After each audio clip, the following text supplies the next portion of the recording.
call this meeting to order. The City of Oak Harbor's Planning Commission regular meeting, April 23, 2019.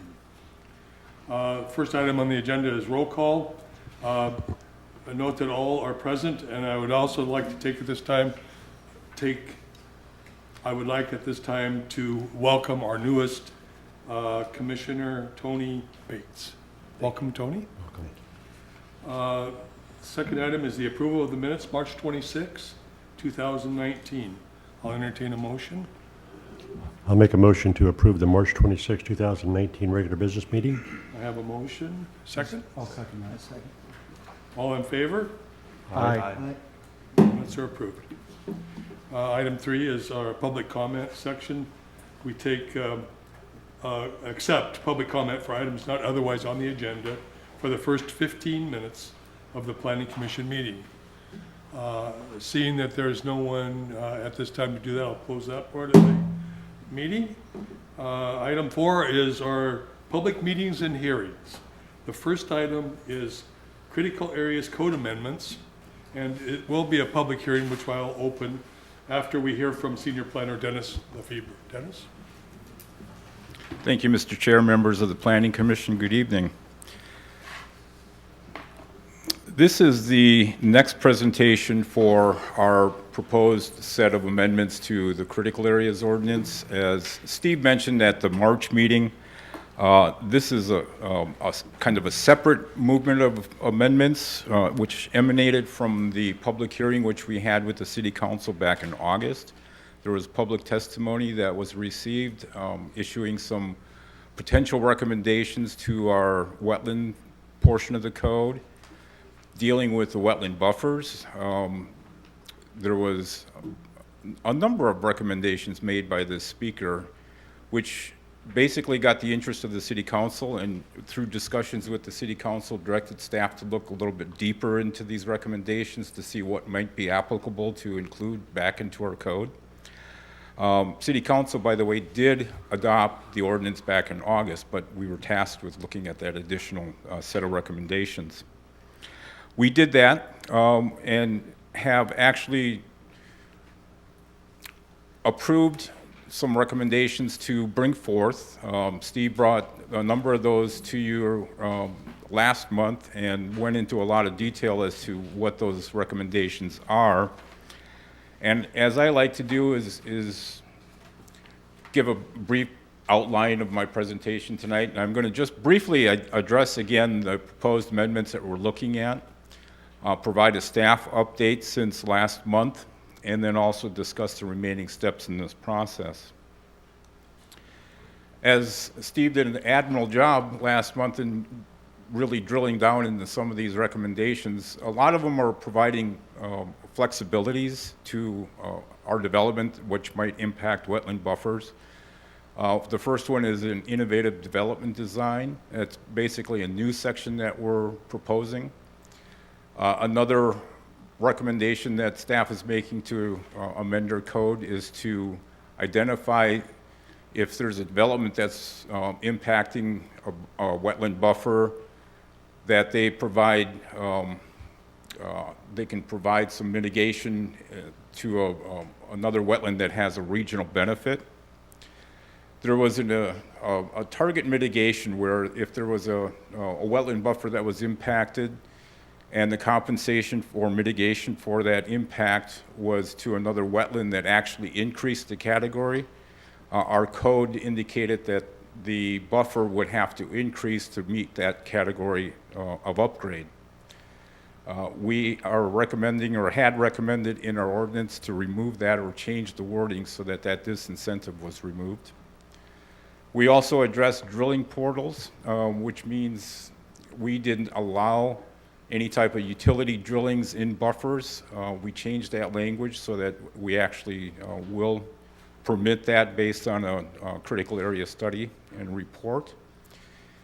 And we actually had in our code prior to our update process preservation as a form of mitigation. There's a variety of different mitigation methods. Preservation was one of them. We removed that as part of our recommendation last summer. And the recommendation at the hearing was to add that back in, and we are actually doing that in conformance with the recommendation. Since the process began, we did a SEPA checklist, which is typical for development regulations. We issued a determination of non-significance. We have not received any comments on that DNS, and that comment period has expired.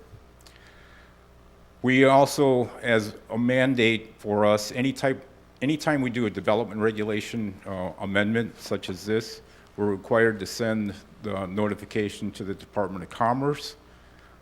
It's called a 60-day review. We were just short of that 60 days, so they have an expedited review process, which we requested, and they acknowledged it.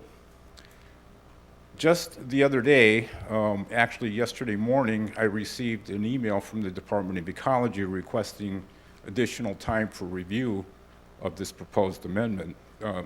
Department of Commerce distributes the amendments around to different state agencies, and Department of Ecology is one of those. With knowledge of our process in the public hearing tonight, not wanting to really derail this process, I was in contact with Department of Ecology to see if they could expedite their expedited review. And they actually did accommodate us quite nicely. So what I have tonight is a series of proposed revisions to the ordinance that's in your packet. This is also consistent with the handout that I distributed at the pre-meeting, which I would kind of like to walk through so that we're all aware of the proposed changes to the ordinance that's in your packet.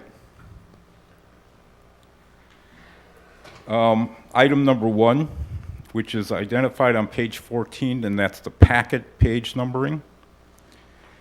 We are just looking at doing a wordsmithing approach to that section, which is on page 14.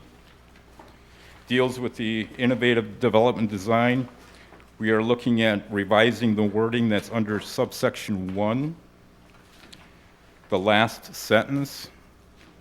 We're just providing a different approach to an applicant who is entering a pre-application, and they are looking at doing an innovative development design. Basically, the intent of that section has not changed. It's just a wordsmithing issue for us.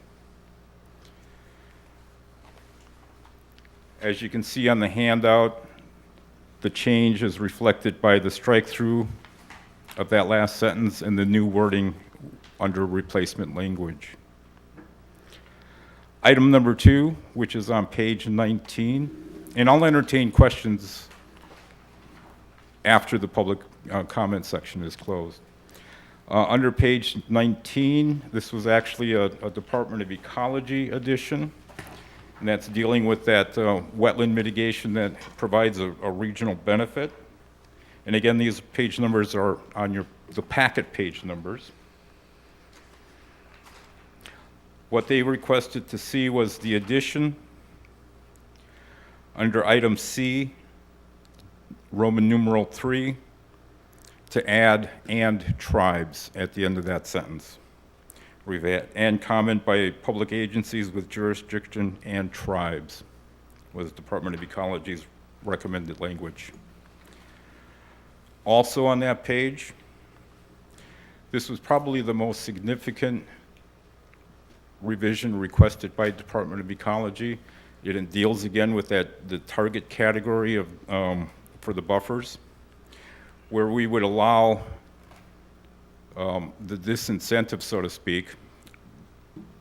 Department of Ecology issued a pretty strong statement that they don't want to see that disincentive removed, but they also offered some other additional language that provides some flexibility for that type of review and mitigation. And that language, again, is on your sheet. Under page 19, target category buffers. We originally had the first sentence deleted, and then the recommended language added, buffers may be maintained at the lower category buffer, and so on.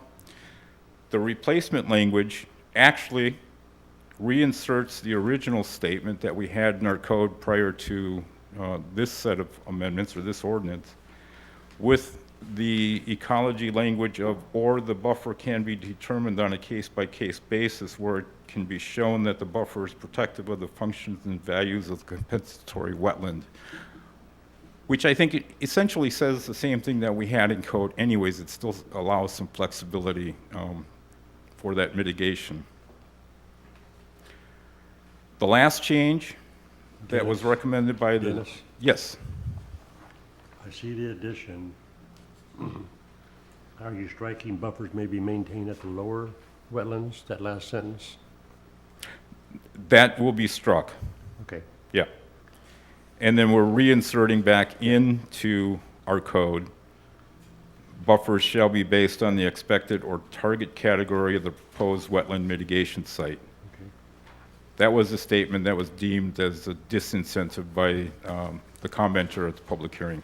But we're adding that back in, and then we're adding the language that DOE provided us. And the last recommended change is under preservation, where Department of Ecology essentially agreed with us to add preservation back as a mitigation method. They did want to add one additional statement, again on page 23 of your packet. Under section 2024-0502D, Roman numeral 6, they wanted us to add that statement that I have underlined in red. To the extent appropriate and practicable, preservation should be done in conjunction with creation, restoration, and/or enhancement, which are other methods of mitigation, which was essentially not impacting that creation of that additional statement. So with that, staff is going to be looking at asking the Planning Commission to approve this ordinance with those amendments. So the next steps of this process, obviously you had a pretty in-depth review back in March. Again, tonight's the public hearing. City Council will entertain a recommendation from this body after their workshop, which will present this information to them tomorrow. And then we are scheduling a public hearing with the City Council in May, probably at their second meeting in May. So that's the time frame for the remaining pieces of this ordinance. And again, after the public speaks, I'll answer any questions you may have on this. Thank you, Dennis. At this time, I will open the public hearing and entertain any questions anyone in the audience might have. Seeing none, commissioners have any questions for Dennis? I have one. On page 19.3, the new revision, it says comment by the public agencies with jurisdiction and tribes. Are there tribes that have jurisdiction here, or is that just a generalized tribe?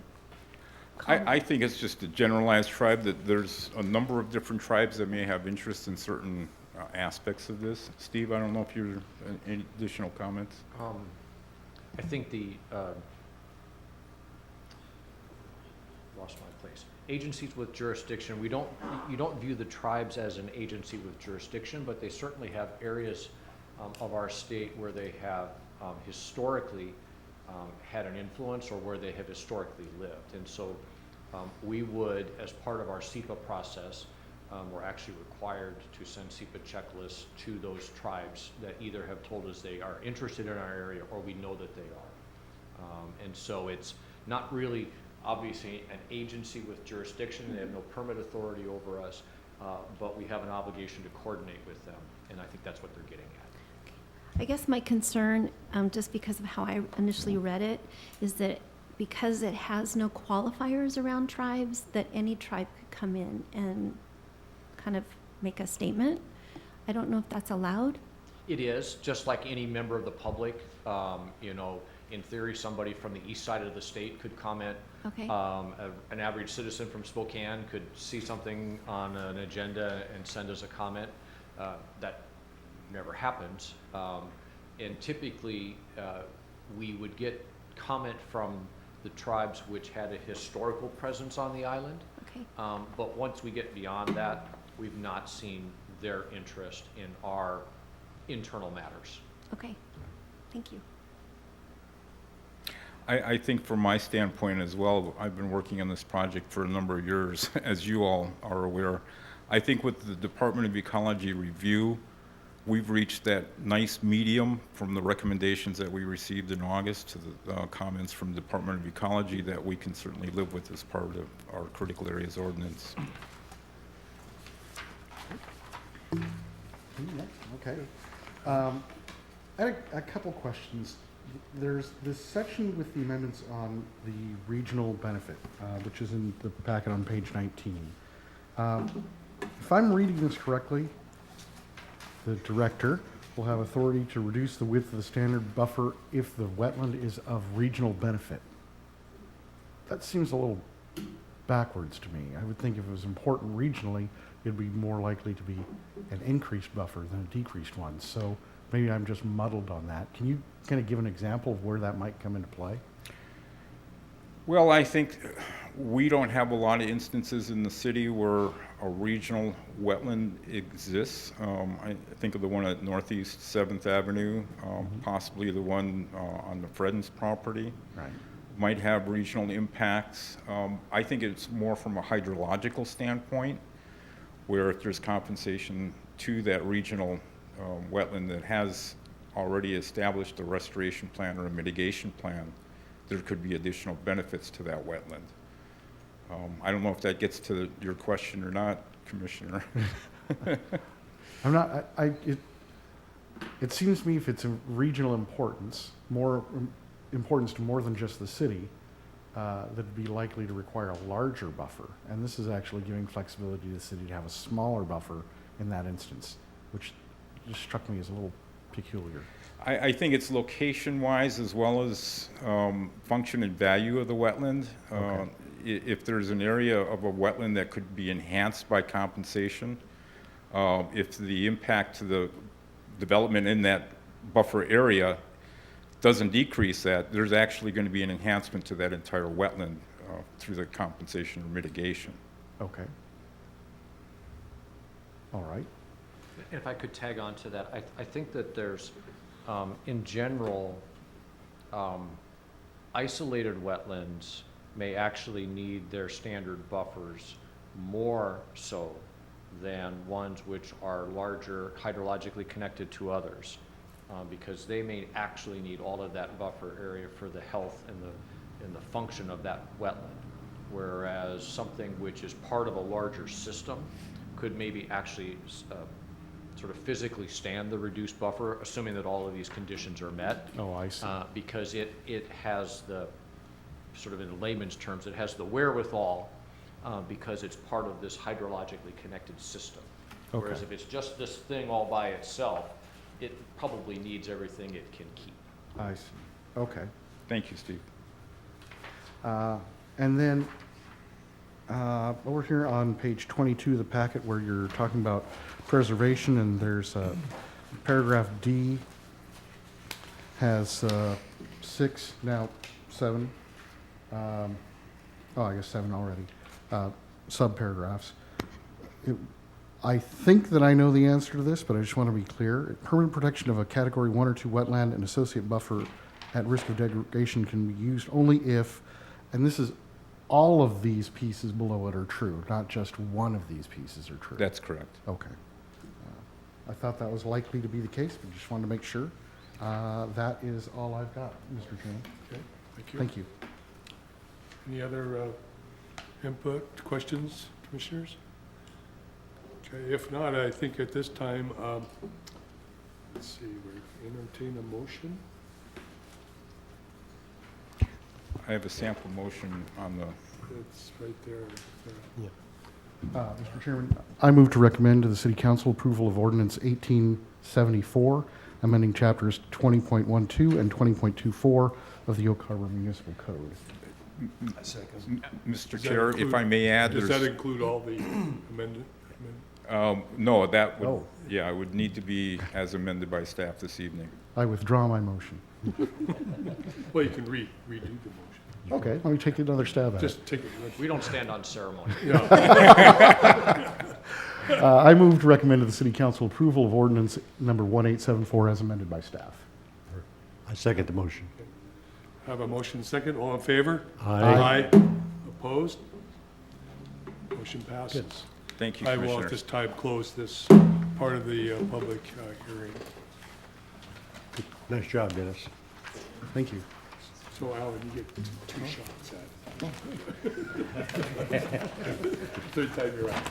Thanks. Okay, the next item on the agenda this evening is Main Street Design Guidelines. And this is brought to us by Associate Planner Ray Lindenberg, right? Thank you very much, members of the Planning Commission. This is going to be kind of the first step in possibly making some changes to our design guidelines.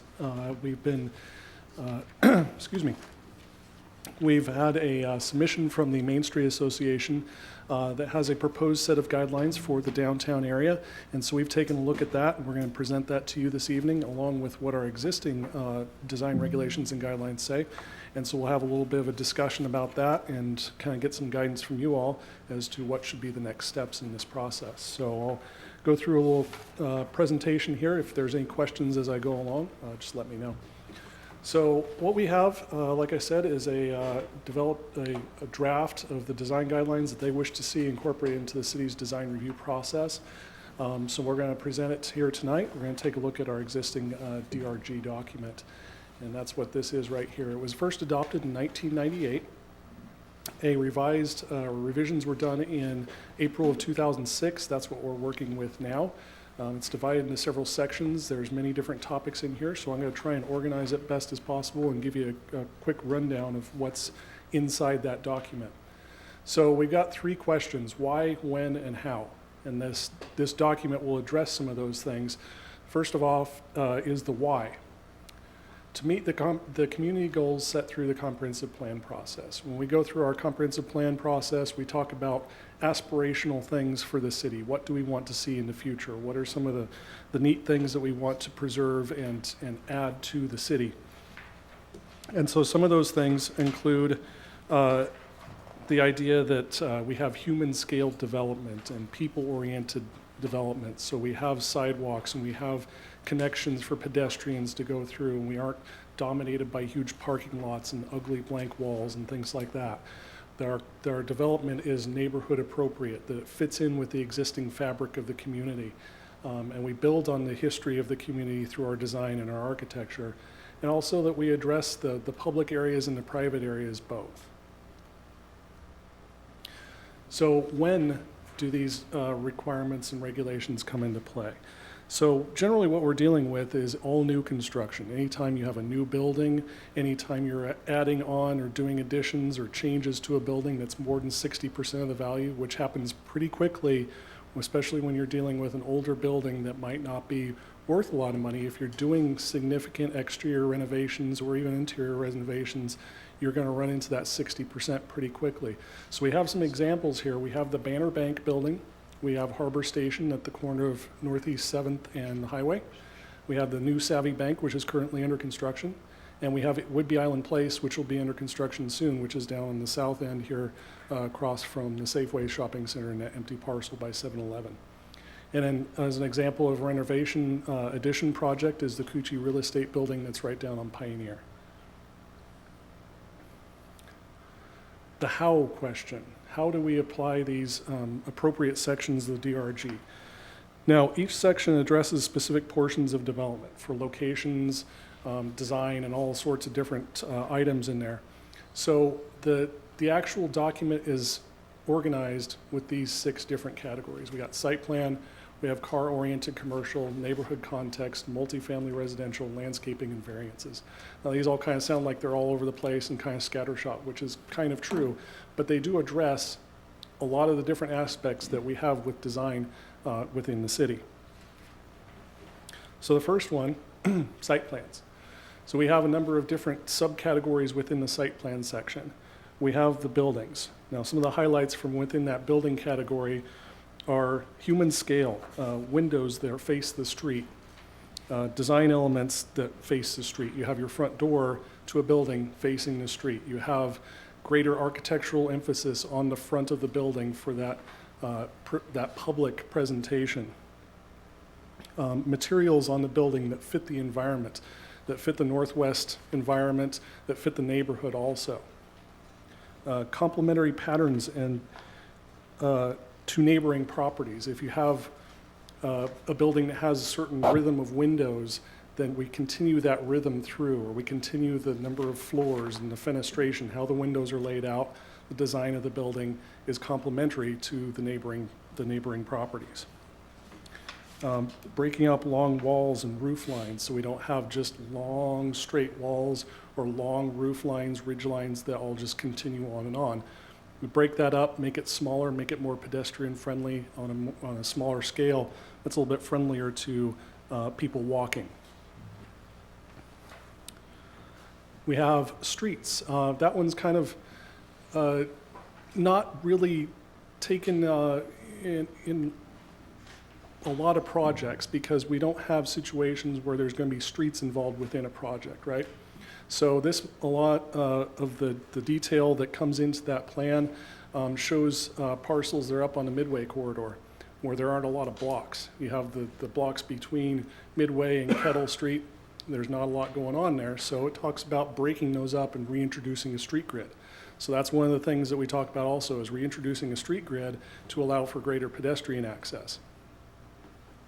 The people section talks about maximizing efficiency for walking, safe and separate walking paths. You're not walking along driveways or streets or alleyways, but there's separate sidewalks and separate entrances so you can have that safe pedestrian access. Talks about bicycle racks and people spaces. People spaces include places to sit down and relax, nice shady areas, benches, things like that. Weather protection at entrances, canopies and overhangs to allow you to get into a building without being soaking wet the whole time. We talk about cars as well. Single car entrance, not multiple entrances into one property, so when you're walking on the sidewalk, you don't have to dodge cars at multiple places. Parking lots set to the rear of the building, so when you see a building from the front, it's not dominated by a giant parking lot. Utilities. We talk about putting the stormwater facilities set back from the street or behind the building so it's not just dominating that front facade again. Service areas and dumpsters enclosed so that they're not viewable from the public right-of-way. We move on to the second section there, the car-oriented commercial subsections. So we have the streetscape. We talk about pedestrian entrances. Still, even when you're dealing with a car-oriented business, if you're dealing with a fast food restaurant or something along those lines, we still want to have that pedestrian access be visible from the street so it's clear where you're going to if you're walking along the street frontage. We have requirements to put the stacking lanes and driveways to the side or behind the building, so again, we don't have cars just stacked up out front the entire time. Drive-throughs not facing the front, so that we, again, keep those cars to the back or to the side, have a pleasant frontage experience there. When you're driving down the street or walking down the street, you don't just see cars all the time. We have display areas within the car-oriented category. Display areas talking about car dealerships. We recognize that there are different uses that are going to have to feature cars. And so maybe you've got a car dealership. We talk about specific requirements for those display areas, where the cars are located, behind the setback with landscaping, so it'll still be an attractive amenity for the city. We talk about canopies and bays. That the canopies and bays we're referring to here are drive-through entrances or garages for car repair shops. We want to have those minimized as much as possible, located to the rear again, to try and maintain that pedestrian orientation. Then we go on to talk about neighborhood context. And we talk about 4 different specific sections of that, one of them being Harborside, which is the downtown area. So in the downtown area, some of the specifics we have there, parking located at the rear of the building. Having a build-to line where the building is built to the setback line rather than at least as far away. So we have all the buildings pulled up to the front, to the street. We have weather protection requirements, again, for pedestrians, canopies, building overhangs.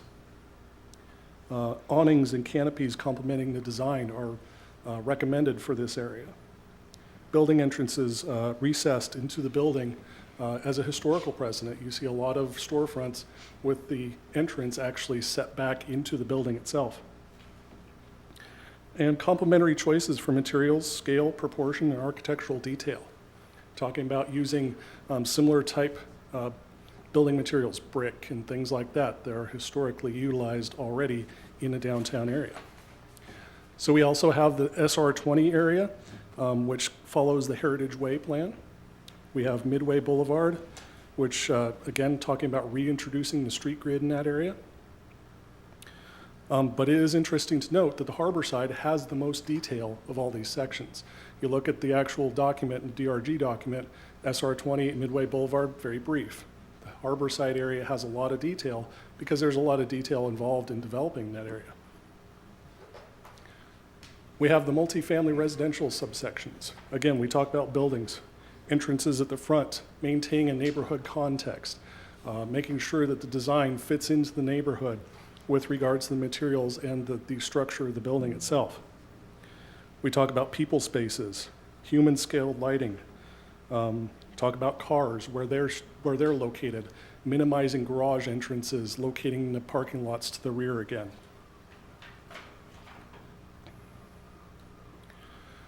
Then there's landscaping subsections, and the landscaping is utilized to buffer and screen unattractive uses, dumpsters, parking lots, things like that. We have boundaries required at the side and rear of buildings, and we also have landscape boundaries in the front. If you have a larger street like the highway or an arterial street, the boundary is larger, whereas you have a local street, it's smaller. So there's more likelihood that somebody's going to be walking on a local street than there are to be walking along Highway 20, so we put more importance on the landscaping to buffer the areas on the high traffic streets, whereas they're smaller, where you're probably going to be walking and there's more visibility there. Again, we talk about parking lots. We hit on parking lots a lot in this document. Screening, locating in the back, minimizing the impact of those parking lots. And finally, probably the most important part for the developers, variances. We do allow for flexibility to this document. We don't set this all in stone, say you have to do this, but at the same time, if we have a developer who says, I can't possibly put my parking lot in the back, we ask them to tell us why. We ask for justification, why it is you can't possibly do this. Sometimes we have that situation. There's banks that have to have drive-through windows and things like that. And sometimes it just doesn't work out. So we can go through and vary from this document to allow for a little bit of flexibility and allow design variations to go forward. So putting those things together, I just had a few kind of examples of what's happened in the last few years in Oak Harbor. You have the Walgreens located on Highway 20. You got the pedestrian entrance right there at the corner that's right next to the street. You see there's a bench right there. That's the people space, or at least a portion of it. We've got a fairly new building here, the Cucci Real Estate Building. The original plan was to extend that building on the right side there, pretty much equivalent to the existing building, and have parking in front. And we went through the DRG document and worked with the applicant on that to bring that building up to the front and have it address the street a little bit better. And it is a little bit difficult because there's the grade change there, but we feel like this is a much better way of addressing the street than having parking in between. We have the Banner Bank over on Midway. You can see that the building's pulled up to the corner there. On the aerial photo to the right, they put all the parking to the side and to the rear of the building. They have the drive-through window at the rear of the building. And then we have Harbor Station along the highway at Northeast 7th.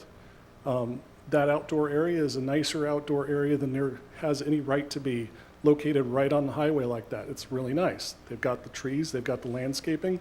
It's a very pleasant place. You wouldn't expect next to a road that has a 40-mile-an-hour speed limit.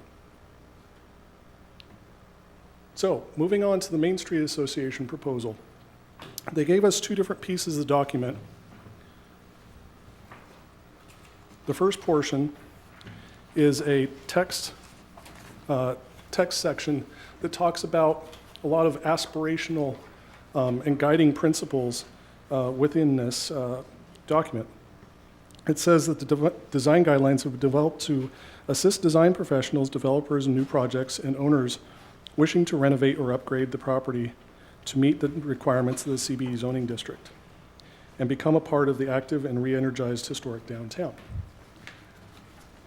It talks about identification of significant amenities, and I think this is a very important thing within this document, is to actually go through with members of the community and determine what's important to be downtown and what's important to kind of tie future development into. And that's something that the DRG doesn't really do. But the detail level on the proposed Main Street proposal here is much more at kind of a 5,000 foot level, whereas the DRG level is, you know, the 30,000 foot flying over. There's not a ton of detail in that, where there is a ton of detail in the Main Street proposal.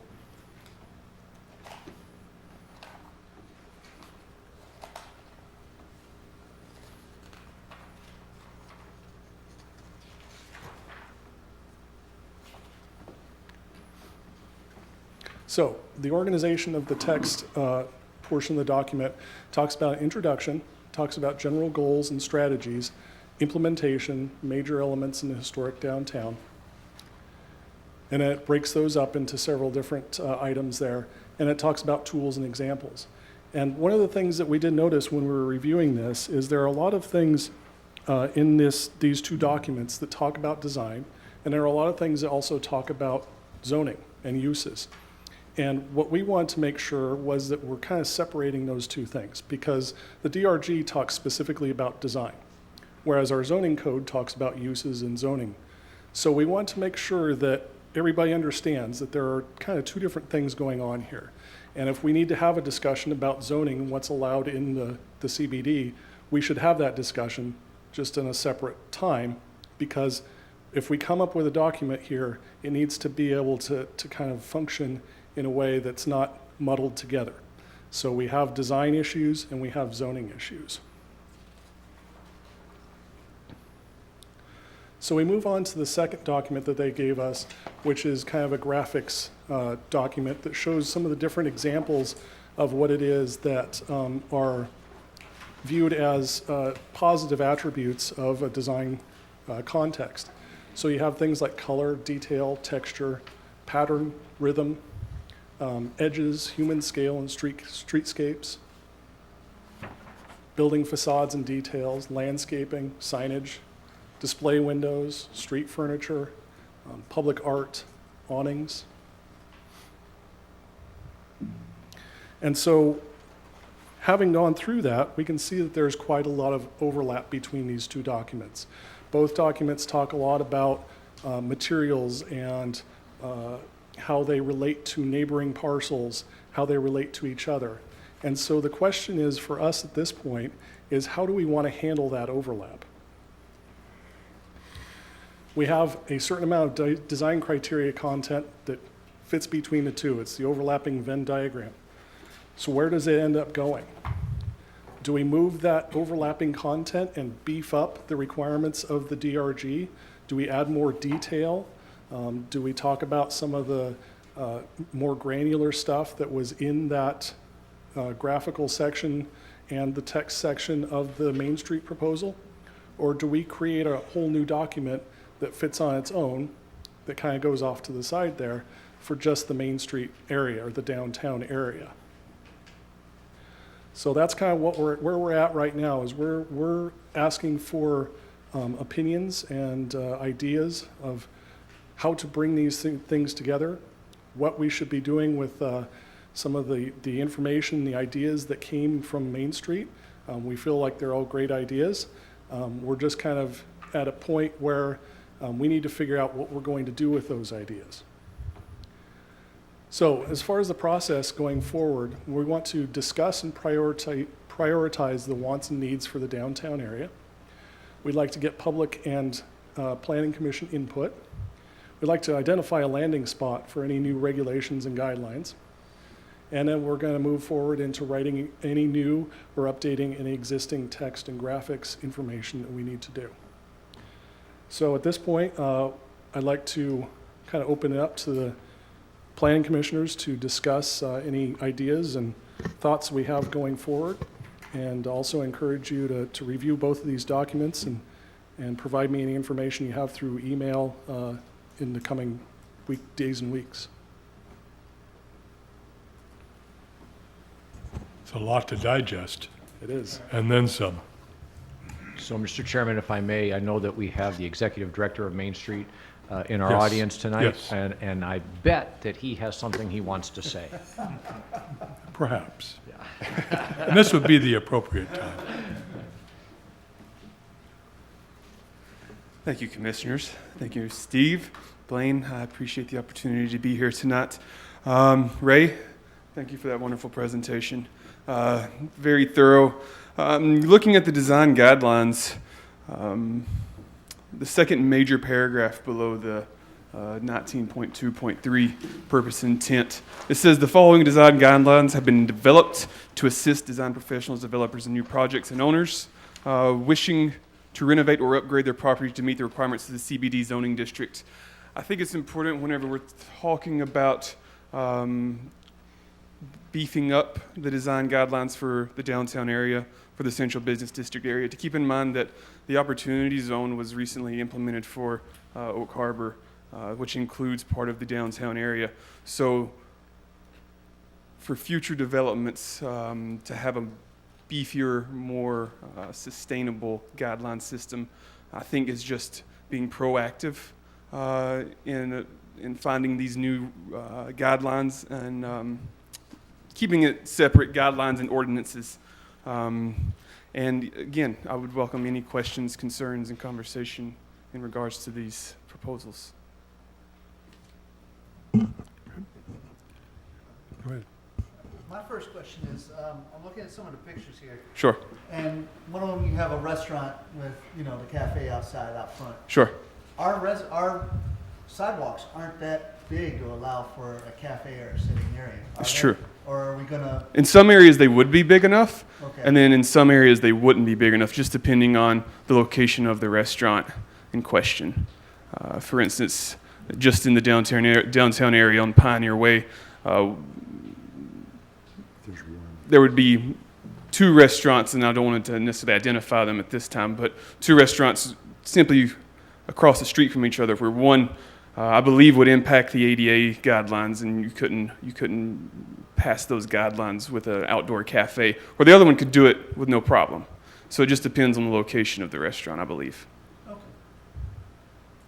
And I would chime in on that if I could, that one of the main drivers of the city's Pioneer Way project in the mid-2000s, 2010 to 2012, was in fact to create additional pedestrian space in the downtown. So for those of you who recall, when we had the parallel parking with the travel lanes, we had very narrow sidewalks in most of the downtown. The revised design that was constructed provided a much wider pedestrian area in as many places as we could, because that was one of the primary design elements, was to facilitate these kinds of sidewalk cafes, be they large or small, but that was one of our main goals. Okay. Hal? So Matt, I know we've talked on and off about a theme. Yes. I don't know that we really want to go to have one theme versus another like Sure. North does or Winthrop or something like that, but certainly they must have some design guidelines that make it very strict for them to have that theme, and I like the way that you've written this, that it doesn't dictate a theme. Correct. I was actually watching a planning commission meeting from November 27th of 2018 where this topic of discussion of a theme for the downtown area was brought up in this planning commission, going back to the waterfront rebranding program, North Whidbey, an economic development program. And this is not a theme, like you said. We're not looking for a theme. We're looking for guidance to guide towards a central, I think theme is the wrong word for it, but a central idea, concept. We don't want it to look all the same, right? We want some variety, but we want it to be constructed within 2 points. So you're trying to create an attractive aesthetic without Exactly. making it Disney World. Without being too prescriptive with the guidelines. Yeah. So Ray, do you see this being able to fit into, for example, in the current design guidelines, under the Harborside neighborhood context as being a way to expand that particular chapter? That would be my preference. I think it would be not necessarily easy, but it would slot in there very well. Some of the increased detail, some of the things that maybe weren't touched on in the original DRG that they've identified, to bring some of those things in there. There's a lot of aspirational statements from the text portion, and that's great. We love to see that. It doesn't necessarily fit into the zoning code. It could kind of be an introduction into a beefed up or an increased detailed section of the DRG. But yeah, that's where I would see it going if it were up to me, is to start moving some of those greater details and more information into that Harborside section, because it's already there. We utilize the DRG document on a regular basis. It's already there. We can use it as a much stronger tool if we can get in and just add more of that information in. And are you looking at, the end result of whatever this meeting is beginning being a complete rewrite of this document? I don't see that. I see more of a rewrite or a revision of the Harborside section. I don't know that there's probably other sections that might get things here or there, but I think it's going to be mostly focused into that one section because we're talking about a specific area. And a lot of, it talks about, there's the section that talks about car-oriented commercial. That's not going to apply here, And some of the things that are within the multifamily residential kind of anticipates a large apartment complex with grassy areas and things like that. That's not necessarily going to apply here. So the way I would see it is focusing almost entirely on that Harborside area and moving outside of that section as need be to address specific smaller criteria. So in the zoning code, the CBD is a very defined area. Yes, Historic downtown is not, and Harborside is not. correct. I mean, you kind of have an idea mentally of what we're talking about, but if we're trying to do design guidelines, don't we need to kind of define that? Yeah, Can I field that one? certainly. It's my understanding that actually Main Street does have a geographic boundary. Yes. And it's the same as the Central Business District zoning. So it would be very easy to prescribe a specific set of guidelines to that specific area. We might want to give some careful thought to what happens at the edges of that, look based upon our zoning, right? So when you get into the C3, and there's a distinct change both in topography and then in building form, right? And in terms of the development, when we look at our old town area, those are smaller buildings, are closer to the street. As soon as you get a little farther to the west, we're getting into that 1960s development pattern, et cetera, et cetera. So I think it will lend itself to being described as a physical area that these guidelines would apply to. And we just want to make sure that the edges work as well. And you would put that into the neighborhood context under Harborside, what specific area you're talking about? Sure, I think you'd want to. Because Harborside theoretically could run all the way up to the marina. It could, and so I think that because of where this effort came from, that's the perfect tool for us to recognize that these are being proposed by Main Street. They have a geographically defined area. They have an area that they are particularly interested in, and we could adopt that area as part of what this does. Okay, that's it. Well, I really appreciated the document. I thought it was really innovative, and I thought it was really creative and very well written. So I'm grateful for that. And I'm grateful for the vision in it, that there's more to Oak Harbor than what we see on a typical basis driving down the 20 either direction. that being stated, my concern out of the whole thing is we want to keep zoning separate. And I understand the need for that, but it also, in my mind, if zoning doesn't have to look at what we want the city to become, then zoning, then quasi-judicial says that all I have to do is base all my decisions on zoning. But if I want the city to become something different, then I have to have a bigger picture than just zoning. I have to be able to see what it could be. This allows me, and perhaps because I tend to be visual, to see what it could be. Is there a way to blend zoning and code with what could be, what potential is, and say we don't make zoning decisions based on zoning alone.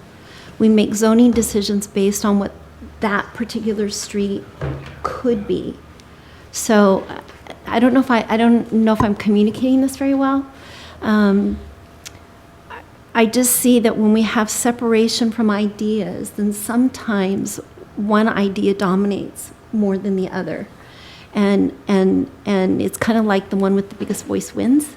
I kind of like it when the voices are more mutual. So there's a couple of ways to answer that question. If we think about our current structure, comprehensive plan is the overarching vision, right? So that's who we want to be, who we can be into the future. Development regulations, which include zoning, but many other things, are the implementing tools of that vision. So not only is it a good idea to have them in sync with each other, it also happens to be state law that we have to have code which helps us achieve our vision. Our particular zoning code really focuses on uses, and it focuses on what are sometimes referred to as bulk dimensional standards or density standards. Those are the things like setbacks and building height and lot coverage and landscaping and all of those fun things. And those are regulatory, so they apply sort of no matter what. The next layer of helping us achieve that vision are the guidelines that Ray is talking about and that Main Street has proposed. They work in concert with the zoning. Remember, zoning tells us what uses can take place, and they give us the box, right? It's our design guidelines that are going to tell us what that box looks like. Now, as a footnote to that, our central business district zoning actually has some design standards built into it, and beyond setbacks and building heights. It talks about if you want to have taller buildings, these are the things you have to do. It regulates the amount of glass in facades and other sorts of things like that. And that's a fairly traditional way that you can do that. A completely different way of doing it is called form-based zoning, form-based codes. And it's something that we talk about occasionally at the staff level as a different way to regulate growth in our community. And that says we're not going to care so much about what happens inside of the building. We're going to care more about what happens with the outside of the building and how that building relates to its neighbors. So it moves away from what's called Euclidean zoning, where we want to separate residential from industrial and multifamily from commercial. And it says they can all live next to each other, but we're going to really focus on how does that building envelope work on that particular piece of property. And that's the way that some communities address these topics. Now, it would be a complete upheaval of our system and would take a lot of time to get there, but that is something that the community could certainly pursue as a means to better integrate uses into single buildings or into multiple building sites and address some of these things. But in our current system, you can achieve that vision, that who we want to be, both from your code and your guidelines, because they are partners when we look at a project. So is it possible then that these ideas could bleed onto Midway and up the 20s, so that when I drive into Oak Harbor, whether I'm coming from the bridge or I'm coming from Swantown, I can see something pretty? Ray, can you go back a few slides to the Banner Bank example, please?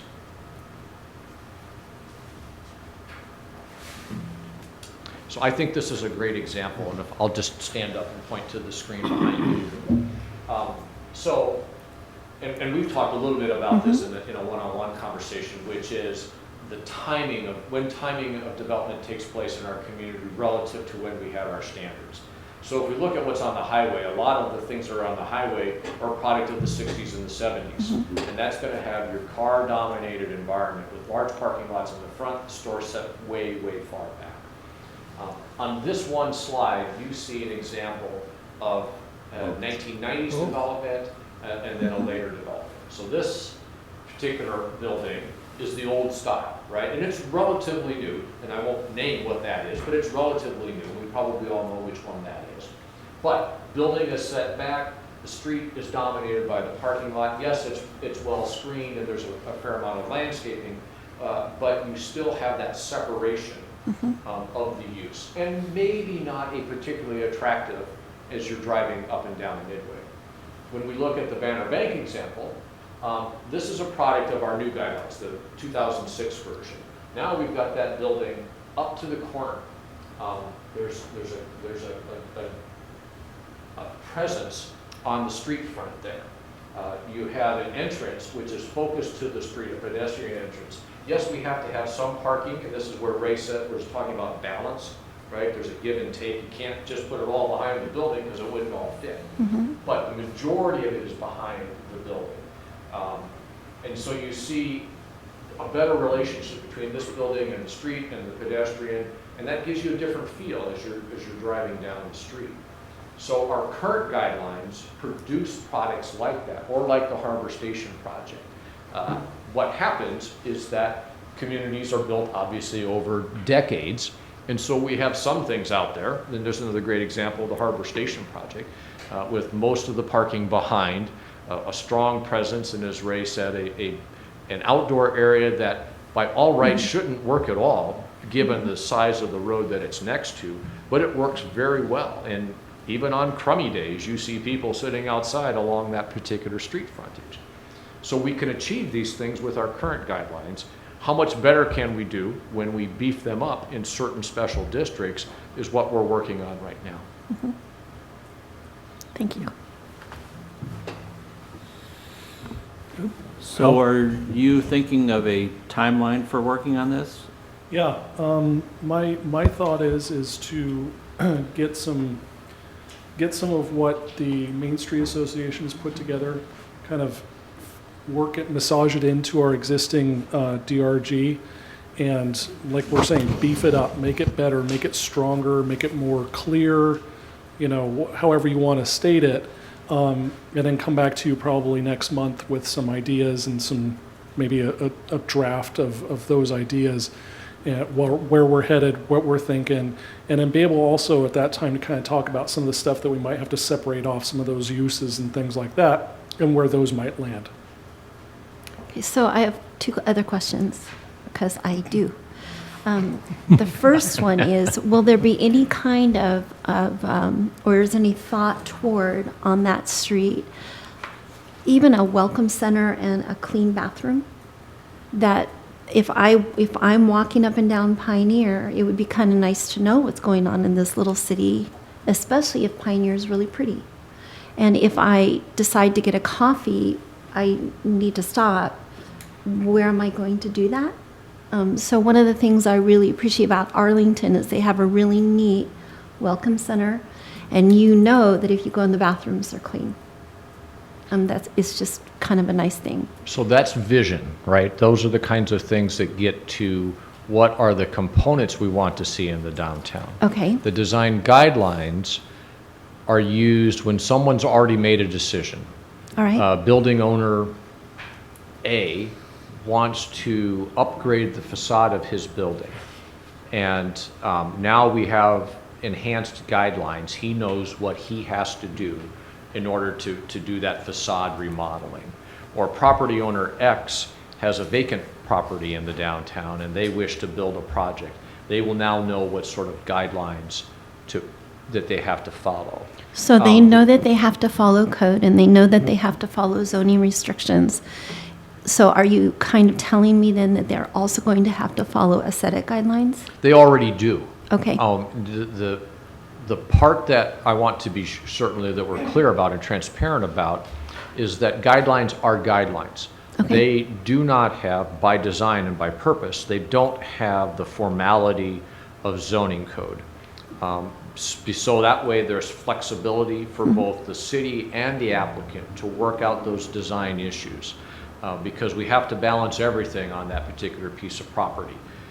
Utilities and practical building issues and public safety issues, ADA issues. And so in certain circumstances, that may mean you can't achieve all of the guidelines exactly the way that they're laid out. That's where we get this process that allows us to think about options to it.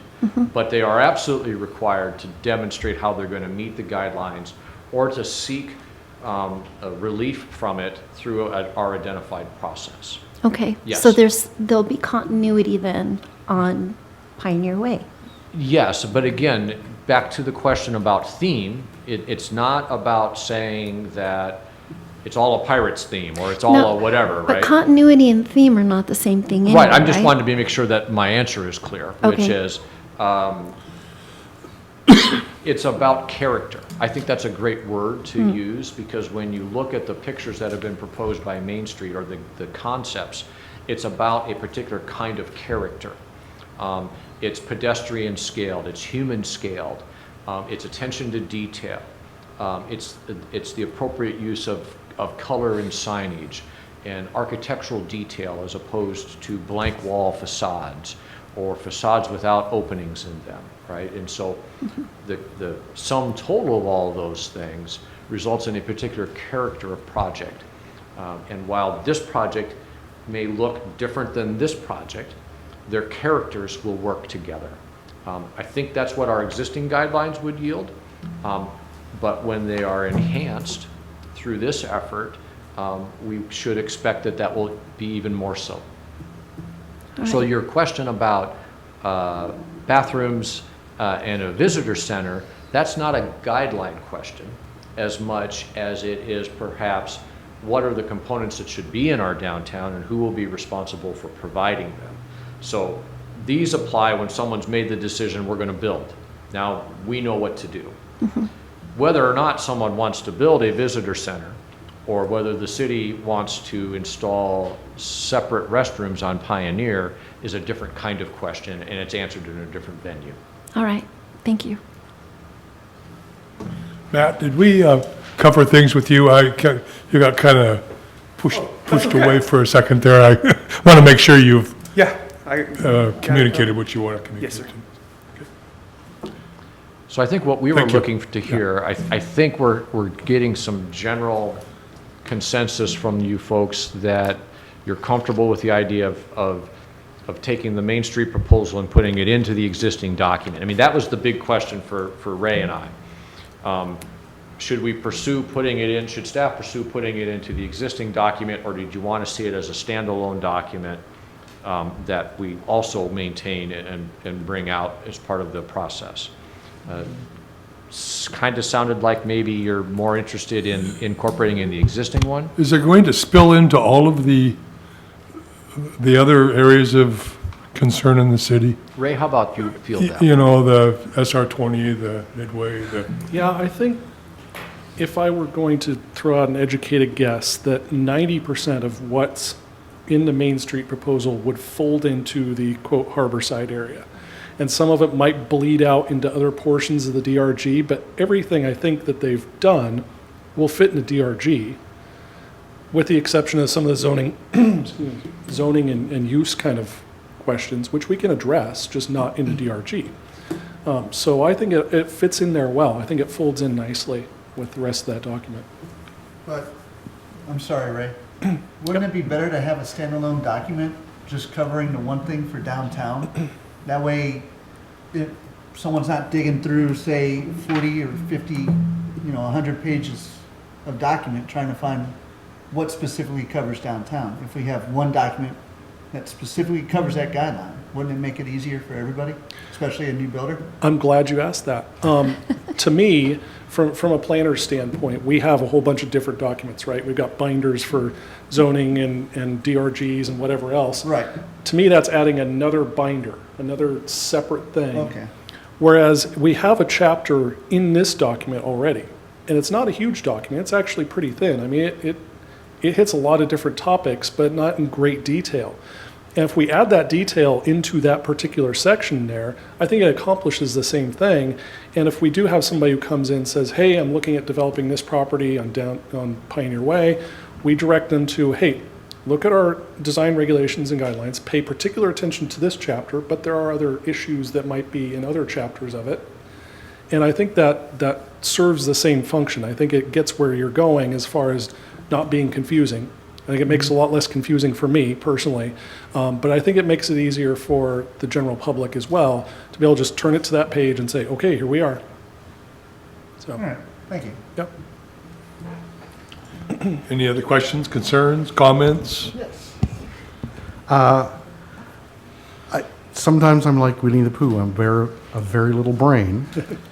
But the second document with the graphics in it, just, I know you didn't want to necessarily go to a theme that's very specific, but I read through a lot of this and I don't know what anything's going to look like based on what's in here. There's a lot of description of what sections would appear in this, but they're not the actual sections that would appear. So for example, I'm looking at, this is page 40 in the packet, and it talks about texture, color, and detail, and it says texture is very important. It describes some effects that texture might have in a design guideline, but it really doesn't specify what are the kinds of textures we're looking for on Main Street.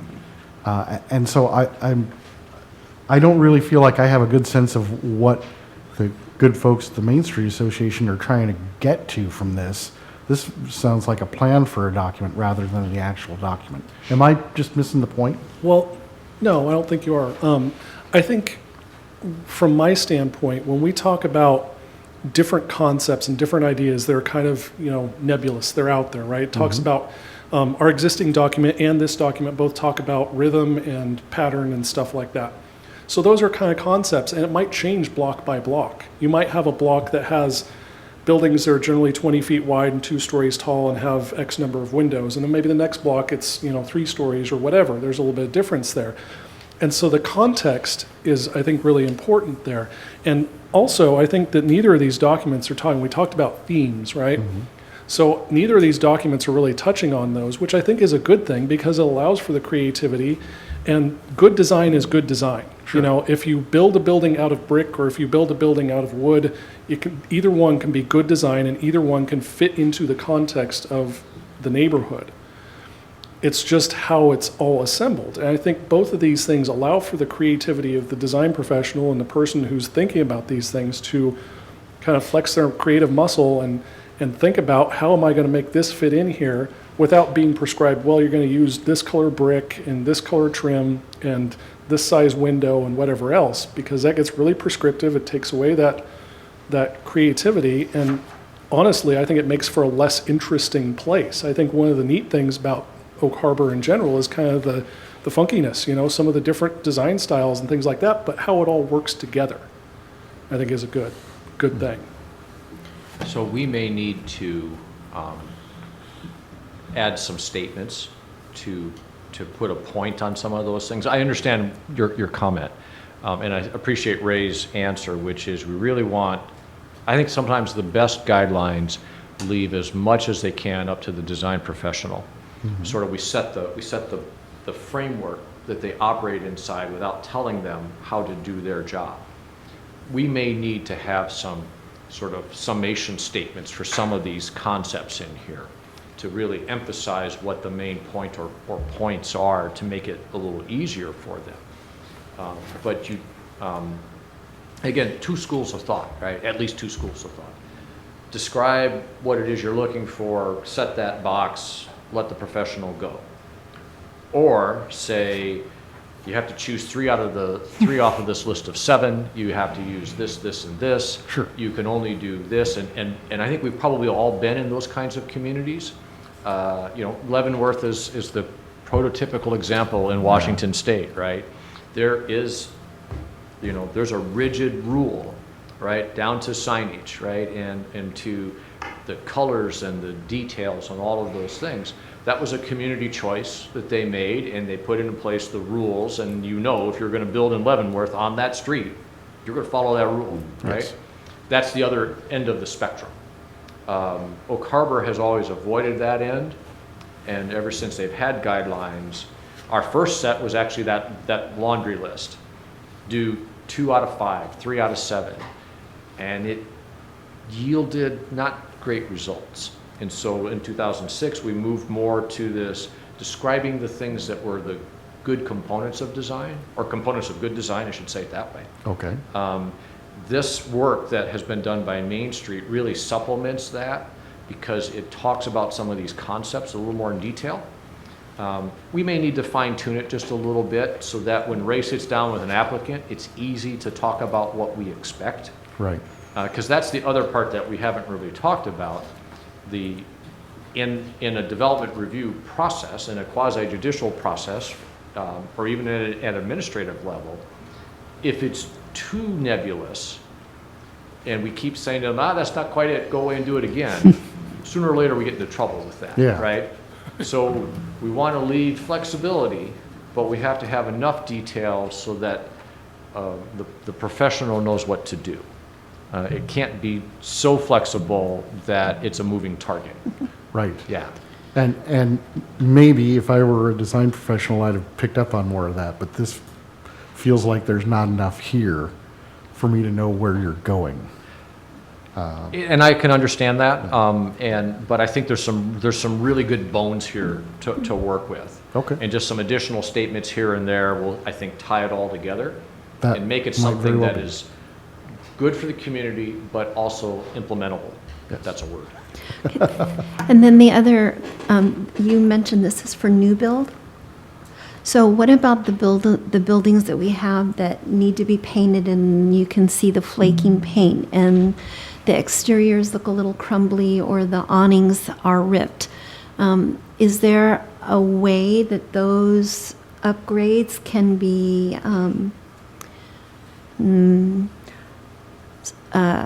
firmly encouraged? Other than, oh, gee, you own this property and it's your property and you don't have to take care of it if you don't want to take care of it, but it is on Main Street. And it is presenting an eyesore, but we can't make you do anything with it. So how do you balance that? It's a good question. Thanks. So Ray went to this slide, and the bottom part of it, our current guidelines apply for renovations or additions if the intended project costs more than 60% of the current assessed value. That's a pretty common threshold. You see it also in how the building code applies. If you're below that threshold, you don't have to meet certain code provisions. When you're above it, you do. So way back when, 1998, when we put guidelines in the first time, city adopted that as our threshold, again, because it's a fairly common threshold. So you know as a builder, or you will after you talk with us, if you're going to go over that value, then you have to meet all of the guidelines that apply to the piece that you're changing. Mm-hmm. To go the step beyond that you're talking about would take additional legislation outside of the design guidelines. Then you're really talking about property maintenance in a more than a basic level. There's nothing on the books today that requires a property owner to repaint their building when their building paint is peeling, right? And that would be a level of regulation that would be unusual for Oak Harbor. It's certainly something that the council could put into place. And while it would achieve some goals, it will also cause some concern for some property owners. That would be outside of the guideline project, but that certainly is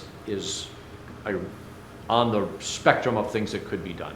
So in the guideline project, could that expectation be laid out that the buildings should be maintained even though it's not a rule? I would say not through guidelines because they aren't regulatory by themselves. There is actually a provision of a separate book of the building code that is dedicated to property maintenance. It's more about the life public health, safety, welfare side of things, that you have to maintain your building so that it's safe for visitors as well as for occupants or businesses. Okay. Routine aesthetic maintenance is not something that, well, it's not regulated in Oak Harbor, and I can't think of any communities that I know of that do that. But again, I think you could get to that point if there was community willpower to do that. Now, we have provisions where if you have signs under that need serious repair or dilapidated awnings, we do through our sort of friendly code enforcement make mention of that to those particular property owners. But getting to painting a peeling building, we don't have the ability to address that right now. That's kind of sad. It's a tough thing to do because it requires a different mindset that says that we're going to mandate a certain level of maintenance by all property owners or all property owners within a particular district, and not everybody views that thing in the same way. It's important to some, but not necessarily to everybody. And yet, how does the council make that choice? from a citizen perspective and from bringing in tourism, you kind of want that street to look nice. Certainly. So you would think that the city would have a little bit more power there? We don't have that power today. All right. I like that. Thank you. Anything else? One last thing, there's a section here in the first document about a future visitor dock. Is it an aspiration of the Main Street Association to rebuild in some form a mailer dock someday? That is an aspiration, yes. I'm on board. Thank you. Okay, thank you. I think it's time for the, I see Director Steve making his way up to the podium for the next item. Yes, sir. The volunteer appointment for the Ad-Hoc Naming Selection Committee. So as you saw Director from, Steve Powell. hey, thank you, Mr. Chairman. As you saw from your packet, and as I hope that you already know, the city is approaching the grand opening of our recently renovated Windjammer Park. We have a new splash park which is being built in there, and the city council thought it would be a great idea to have a naming contest for our community's youth. Sorry, Hal, just the youth get to suggest the names. And they're forming a committee of people to help them choose from the names that are being submitted by our youth 12 and under. And they're asking for a member from each of our respective bodies. The Planning Commission is asked to select a member to serve on that committee, as our other committees like the Park Board. The council is going to have a member on there as well. And so I think we provided you a flyer at the beginning of our pre-meeting with some dates, and we have no suggestions as how you choose amongst yourself. And so I will step back from the microphone now and let you folks decide how you want to choose a representative. Somebody mentioned that someone of us actually would like to volunteer for this position. That would make it really easy if somebody volunteered. I'll volunteer if nobody else wants to do it, but I don't feel strongly about it. Anybody else? I'd be happy to, but I'm actually out of town on business during some Yeah, of these I'm meetings. out of town too. Hal, you know what they say, don't you? If nobody else wants to do it. Would you accept that, Hal? Sure. Okay. All right, thank you. So Hal will be the, Thanks, Hal. PR. We'll send your name forward to the council in the mayor's office, and then you'll get contacted, I imagine, by Lisa Felix for the meeting dates. Yeah. All right, thank you. thank you. So you could judge your granddaughter. That's the, yeah, I'd have a conflict of interest, thank you. That's the last item on the agenda this evening. If there are any other business, if not, I call the meeting adjourned. And I gotta tell you this.